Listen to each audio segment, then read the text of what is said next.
Well guys, Rinku Singh की journey थोड़ी अलग सी रही है। और सबसे पहले अगर मैं चर्चा करूं तो केकेआर के ऑलराउंडर रिंकू सिंह, वही रिंकू सिंह जिसने 5-5 छक्के मारे, और इसकी जर्नी थोड़ी सी अलग सी रही है। उसी पे बात करते हैं। रिंकू सिंह से एक सवाल पूछा गया।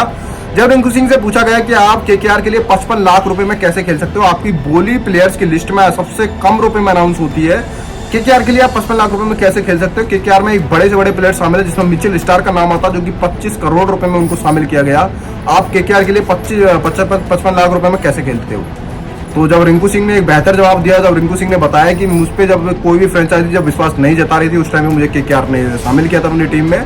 केकेआर ने विश्वास जताते हुए मुझे 10 लाख रुपए में 2021 में खरीदा था, और उसके बाद विश्वास जताया अपनी टीम में। और खेलने का अपॉर्चुनिटी जरूर से नहीं मिला, पर लेकिन उसने जब मेरे को विश्वास जताया, जब 10 लाख रुपए में केकेआर ने शामिल किया था, और इस विश्वास के तहत में मुझे थोड़ा सा उम्मीद लगा कि मुझे आगे खेलने का अवसर मिल सकता है। उसके बाद में जब 2021 में जब इनको अपॉर्चुनिटी प्रदान हुई तो 55 ये बोली 10 लाख से 55 लाख हो गए, और 55 लाख रुपए में केकेआर ने मुझे आगे खेलने का अवसर प्रदान किया। और उसके बाद में जब केकेआर की तरफ से जब रिंकू सिंह को अपॉर्चुनिटी प्रदान हुई, जब 4-5 विकेट गिर चुके थे जब केकेआर की तरफ से, और जब रिंकू सिंह को अपॉर्चुनिटी मिली तो उस टाइम पे लास्ट मुकाबला था जिसमें 6 बॉल में 29 रन चाहिए थे। उस टाइम पे एक बॉल डॉट हो जाती है, उसके बाद में 5 बॉल में 29 रन, और बैक टू बैक जिसमें यश दयाल को जब गुजरात टाइटंस के अगेंस्ट में मुकाबला था तो 5-5 बैक टू बैक छक्के मारते हैं। उस मुकाबले के बाद में जब रिंकू सिंह का नाम चमकता है तो रिंकू सिंह को सब लोग पूरी दुनिया जान चुकी होती है। उस टाइम पे अगर गाइस मैं बात करूं तो उसके बाद में जब रिंकू सिंह का जब बल्ला बोला, तो उसके बाद में जब ऑक्शन टेबल पे जाने की बात आई, तो उसके बाद में जब रिंकू सिंह ने कुछ सवालों का जवाब इस तरह से दिया कि मेरा एक टाइम था जब मुझे कोई भी फ्रेंचाइजी अपनी टीम में शामिल नहीं कर रही थी।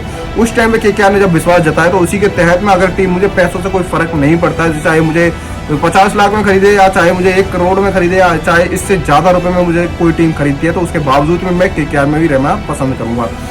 केकेआर रिंकू सिंह से सवाल पूछा गया जिसमें बोला था रिंकू सिंह से कि अगर तुम ऑक्शन टेबल पे अगर 2025 में जाते हो तो आपको एक भारी रकम मिल सकती है और आप माला माल हो सकते हो, जिसमें अगर देखा जाए केकेआर ने आपको 55 लाख, 30 लाख और अन्य 10 लाख रुपए में आपको खरीदा था। और अगर आप ऑक्शन टेबल पे अपने आप को रखते हो तो आप माला माल हो सकते हो। आपकी कीमत बहुत ऊपर हाई स्तर पर जा सकती है, और काफी सारी टीमें आप में बिल्कुल इंटरेक्ट हो सकती है, और आप काफी सारी टीमें बिल्कुल अविश्वास जरूर से जताएंगी, और सब लोग चाहेंगे कि रिंकू सिंह को अपनी टीम में शामिल किया जाए। और आपकी बोली मेरे हिसाब से वन ऑफ द बेस्ट बोली हो सकती है।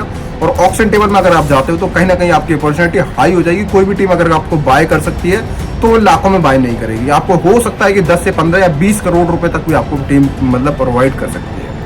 तो रिंकू सिंह से जब ये ऐसे सवाल किए गए तो रिंकू सिंह ने जरूर से बताया कि मेरे लिए पैसे मायने इतना नहीं रखता है जितना आप बोल रहे हो।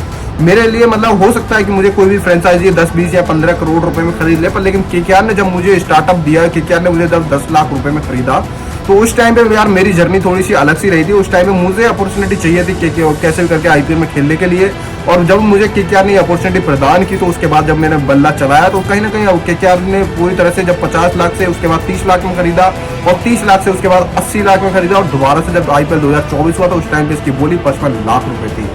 अब आने वाले 2025 की बात करूँ आईपीएल की, तो उस टाइम पे बहुत सारे ऑप्शंस इसके सामने आ गए। अगर बंदा अपने आप को ऑप्शन टेबल पे रखता है तो इसके लिए बोली जो है वो 10 से 20 या 25 करोड़ रुपए तक भी जा सकती है।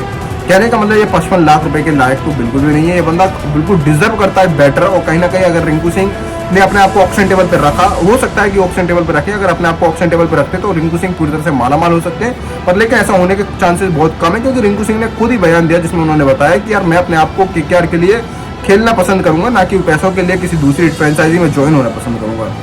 तो इसी के साथ साथ गाइस मैं मिलता हूं आपको नेक्स्ट